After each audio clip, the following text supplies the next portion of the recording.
নমস্কার, চলে এসেছি আবার একটা নতুন ভিডিওতে।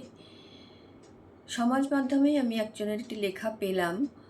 ওনার নাম হচ্ছে সায়ান। লিখেছেন তোমাকে কবিতাটি। ভাবছিলাম তোমাকে নিয়ে লিখব। খাতা কলম নিয়ে বসে থাকলাম বেশ কিছুক্ষণ।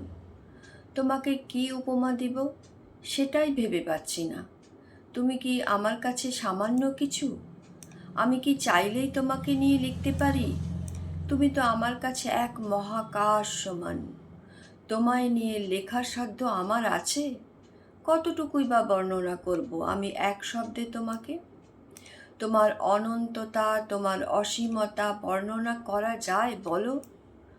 তুমি তো এক অজস্র নক্ষত্রের মতো। তোমাকে হৃদয়ের গভীরে অনুভব করা যায়, ভাষায় ব্যক্ত করা যায় না। লিখেছেন সায়ান। সুন্দর এই লেখাটি আমি সমাজ মাধ্যম থেকে নিয়েছি। সবাইকে অনেক অনেক ধন্যবাদ, ভালোবাসা। সবাই খুব ভালো থাকবেন, সুস্থ থাকবেন, আনন্দে থাকবেন।